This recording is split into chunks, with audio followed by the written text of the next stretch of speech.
আসসালামু আলাইকুম, মোহসেনা শাওন আপনাদের সবাইকে আমন্ত্রণ জানাচ্ছি এনটিভির দুপুরের খবরে। ক্রাউন সিমেন্ট শিরোনাম দেখছিলেন, এবার পুরো খবর। নতুন করে বৃষ্টি আর জলাবদ্ধতায় সুনামগঞ্জ, নেত্রকোনা, কিশোরগঞ্জের হাওড়াঞ্চলের বাসিন্দাদের দিন কাটছে দুশ্চিন্তায়। সারা বছরের হাড়ভাঙা পরিশ্রমের ফসল চোখের সামনেই পানিতে পচে নষ্ট হচ্ছে। সোনালী ফসলের এমন ক্ষতিতে হতাশ কৃষক। এমন পরিস্থিতিতে সরকারের সহযোগিতা চান কৃষকেরা। ইমরুল কায়েসের ডেস্ক রিপোর্ট। গত কয়েকদিনের টানা বর্ষণে সুনামগঞ্জের সদর উপজেলার দেখার হাওর, বিশম্ভরপুরের খরচার হাওর, তাহিরপুরের শরীর হাওর এবং জগন্নাথপুর, দিরাই, শাল্লাসহ 10 উপজেলার হাওরের ধান পানিতে তলিয়ে গেছে। কৃষকের চোখের সামনে পচে নষ্ট হচ্ছে হাড়ভাঙা খাটুনির সোনালী ফসল। আর তাই ভারী বৃষ্টি, ঠান্ডা ঝোড়ো হাওয়া, বজ্রপাতে মৃত্যুভয় উপেক্ষা করেই হাওরের একমাত্র ফসল বাঁচাতে প্রাণপণ চেষ্টা।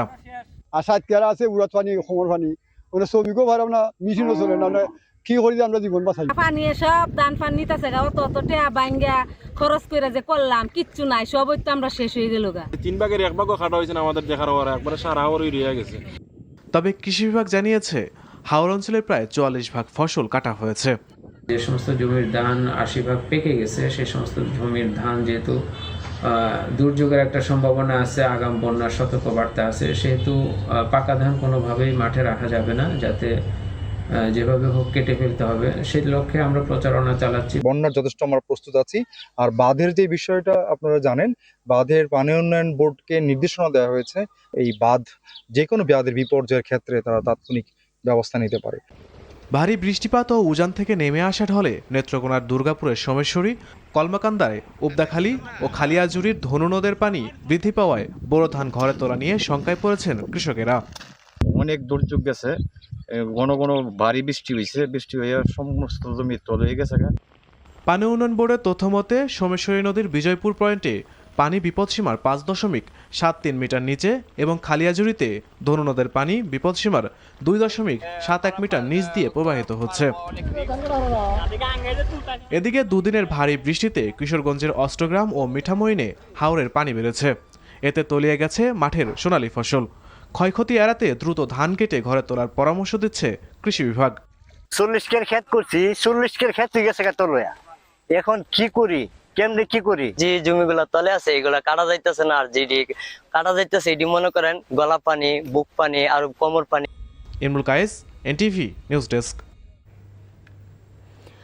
সাগরে লঘুচাপের প্রভাবে দেশে আগাম মৌসুমি বৃষ্টি শুরু হয়েছে, যা চলবে আগামী 4 মে পর্যন্ত। এ সময় বজ্রপাতের ঝুঁকি থাকায় সবাইকে সতর্ক থাকার পরামর্শ দিয়েছে আবহাওয়া অফিস। পাশাপাশি চট্টগ্রাম, মোংলা, পায়রাসহ সকল সমুদ্র ও নদী বন্দরগুলোকে 3 নম্বর সতর্ক সংকেত দেখাতে বলা হয়েছে। জুবায়ের প্রধানের রিপোর্ট। সারা দেশের উপর দিয়ে বয়ে যাওয়া কালবৈশাখী ঝড়ের প্রভাবে বিভিন্ন স্থানে মাঝারি থেকে ভারী বৃষ্টিপাত হচ্ছে। বজ্রপাতে এর মধ্যে 3 জেলায় প্রাণ গেছে 3 জনের। মধ্যরাত থেকে ঝড়ো বাতাসের সাথে টানা বৃষ্টি হচ্ছে ঢাকা, কুমিল্লা, বগুড়া, চাঁদপুর সহ দেশের বিভিন্ন স্থানে। বৃষ্টিপাতের কারণে এসব জেলাসহ দেশের বিভিন্ন স্থানের প্রধান প্রধান সড়কে সৃষ্টি হয়েছে জলাবদ্ধতা। বৈরী আবহাওয়ার কারণে চরম ভোগান্তিতে পড়েছেন রাজধানীর অফিসগামী মানুষ। সকাল থেকে তুমুল বৃষ্টিপাতের কারণে কোথাও কোথাও দেখা দেয় যানবাহনের সংকট। আবহাওয়া অফিসের তথ্য মতে আগামী 3 থেকে 4 দিন সারা দেশে বৃষ্টিপাত অব্যাহত থাকবে। বঙ্গোপসাগর উত্তাল থাকায় চট্টগ্রাম, মোংলা, পায়রাসহ সকল সমুদ্র ও নদীবন্দরগুলোকে দেখানো হয়েছে 3 নম্বর সতর্ক সংকেত। আগামী মাসের 3-4 তারিখ পর্যন্ত অনেক জায়গায় ভারী থেকে অতি ভারী বর্ষণ হবে। 3 দিনে বৃষ্টি অনেকটাই ঠান্ডা হয়ে গেছে, সেক্ষেত্রে শিলাবৃষ্টি হওয়ার সম্ভাবনা অনেকটাই কম। এখন যে বৃষ্টিটাও হবে ওই রকম অতি তীব্র কালবৈশাখী ঝড় হওয়া হবে না, সব জায়গায় সমাহারে বৃষ্টি হবে না, এটা বর্ষাকালে বৃষ্টি না।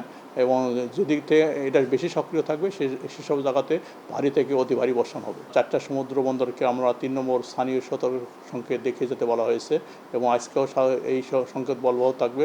অতিরিক্ত বৃষ্টিতে দেশের বিভিন্ন স্থানে ঘরবাড়ি ফসলের ব্যাপক ক্ষয়ক্ষতি হয়েছে। বিভিন্ন স্থানে উপড়ে পড়েছে শত শত গাছপালা। জুবায়ের প্রধান, এনটিভি নিউজ, ঢাকা।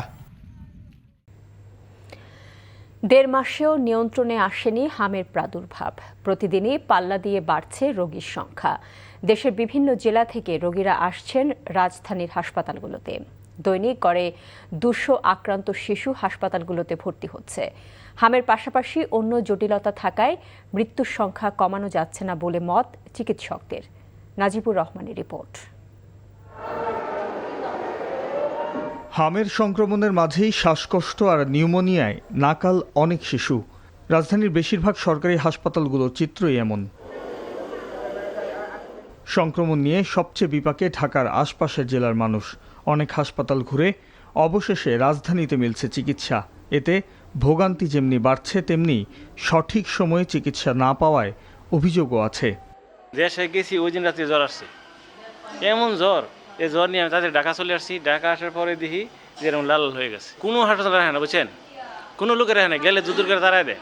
আল্লাহ বাঁচাইছে, এখানে রাখছে। 4 দিন ধরে জ্বর ছিল, তারপরে এই যে ইয়াগুলো হামগেলি উঠছে। টিকা না নেয়ার কারণে হামের পাশাপাশি অন্যান্য জটিলতায় ভুগছে সংক্রমিত শিশুরা। টিকা দেওয়া ছিল না, টিকা না দেওয়ার কারণে আমরা তার বুঝতে পারি না যে কোন টিকাটা হাম বা কোনটা কি, যে কারণে সমস্যাটা দেখা দিয়েছে আর কি। জ্বর কমে কমে কমে আবার বাড়ে।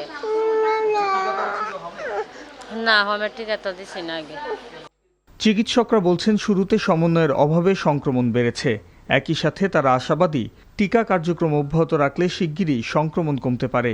হামের রোগী যখন বেড়েছে তখন তাদেরকে জায়গা দেওয়ার জন্য তো আমাদের তো আগের রোগীগুলোকে বাদ দিতে পারবো না। যদি দেওয়া হয় তাহলে অন্য রোগীগুলো কিন্তু চিকিৎসা সংকটে পড়বে। এই জন্য দেখা যাচ্ছে হামের রোগীদের জন্য ওরা আলাদা করে ব্যবস্থা তৈরি করছে। বাট আমাদের হাসপাতালের মতো এত বিপুল সংখ্যক আইসোলেশন সেন্টার মানে অন্য হাসপাতালের ব্যবস্থাটা নেই। হামের চিকিৎসার পাশাপাশি অভিভাবকদের সচেতনতা বাড়ানোর পরামর্শ দিচ্ছেন বিশেষজ্ঞরা। Najibur Rahman, NTV news, Dhaka.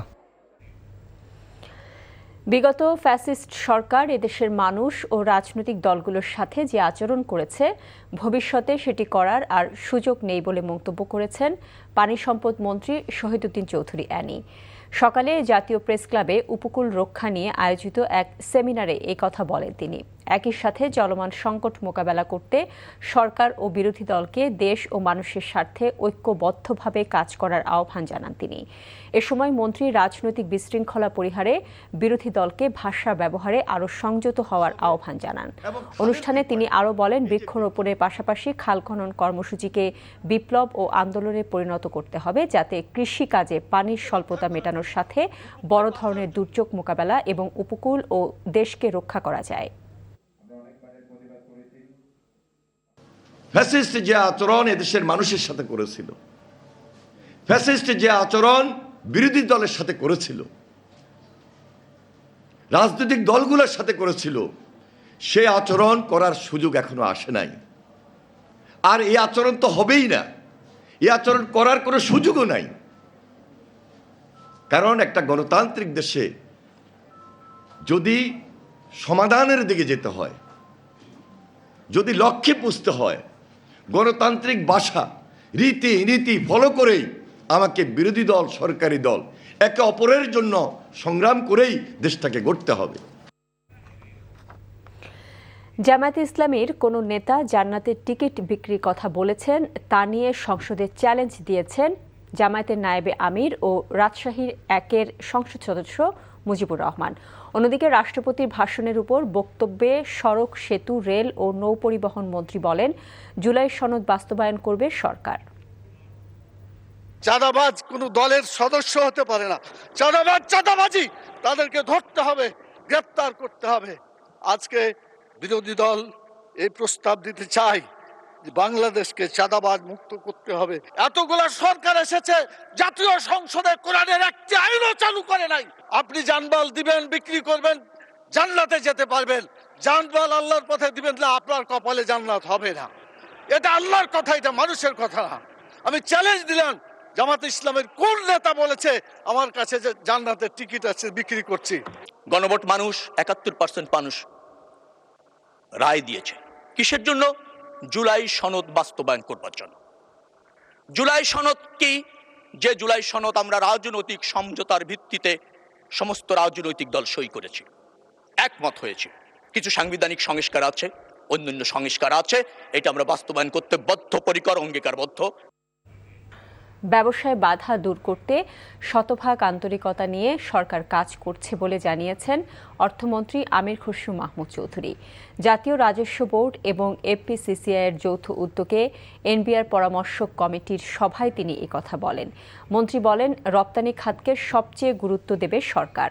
রাজধানীর একটি হোটেলে আয়োজিত সভায় বাণিজ্যমন্ত্রী খন্দকার আব্দুল মুক্তাদির, এনবিআর চেয়ারম্যান আব্দুর রহমান খান ও এফপিসিসিআই এর প্রশাসক মোহাম্মদ আব্দুর রহিম খান সহ ব্যবসায়ী নেতারা এতে অংশ নেন। এতে রাজস্ব আদায়ে নানা জটিলতা দূর করে ব্যবসা চালিয়ে নিতে সরকারের সহযোগিতা চান ব্যবসায়ী প্রতিনিধিরা। বৃষ্টির কারণে অনুষ্ঠিত হতে পারেনি বাংলাদেশ নিউজিল্যান্ড দ্বিতীয় টি-20 ম্যাচের টস। এই মুহূর্তে চট্টগ্রামের বীরশ্রেষ্ঠ মতিউর রহমান স্টেডিয়ামে আছেন আমাদের সিনিয়র করেসপন্ডেন্ট আরিজ আহমেদ। সরাসরি চলে যাচ্ছি সেখানে। আরিজ, এই মুহূর্তে চট্টগ্রামের আবহাওয়া কেমন? বৃষ্টির কারণে তো খেলা শুরু হতে পারেনি। খেলা শুরু হওয়ার কোনো সম্ভাবনা কি আছে আদৌ?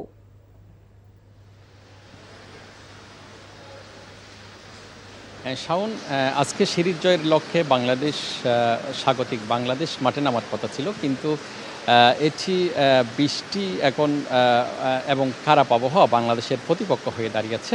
আপনি দেখছেন যে যথাসময়ে টস হয়নি, এটি যদিও 1টা 30 মিনিটে হওয়ার কথা ছিল এবং 2টায় খেলা শুরুর কথা ছিল, কিন্তু সেটিও যথাসময়ে হয়নি। কারণ চট্টগ্রামে বেলা বাড়ার সাথে সাথে বৃষ্টি এবং জোড়ো হাওয়া এবং বজ্রপাত বেড়েছে এবং এটি আজ সন্ধ্যা নাগাদ একটানা বৃষ্টি হবে এবং সেই কারণে যে সফরকারী দল এবং স্বাগতিক দল তাদের যে জয় এবং আরেকটি দলের যে সিরিজে ফেরার, দুটি আসলে অনিশ্চয়তা সৃষ্টি হয়েছে।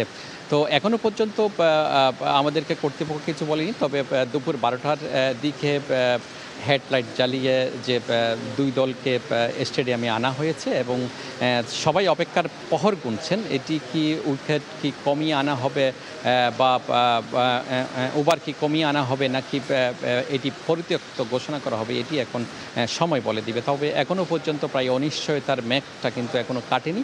প্রবল বৃষ্টিপাত হচ্ছে এবং উইকেটগুলো আসলে তেরপাল দিয়ে গড়িয়ে দেওয়া হয়েছে। এখানে অপেক্ষার প্রহর গুনছেন তেমনি দর্শকরাও, তারা অধীর আগ্রহে অপেক্ষায় আছেন যে খেলা শুরু হবে কিনা। তবে এটি বেশ অনিশ্চয়তার মধ্যে আছে। তো শাওন, এই ছিল এখানকার সর্বশেষ। জানছিলাম বাংলাদেশ নিউজিল্যান্ড দ্বিতীয় টি-20 খবর।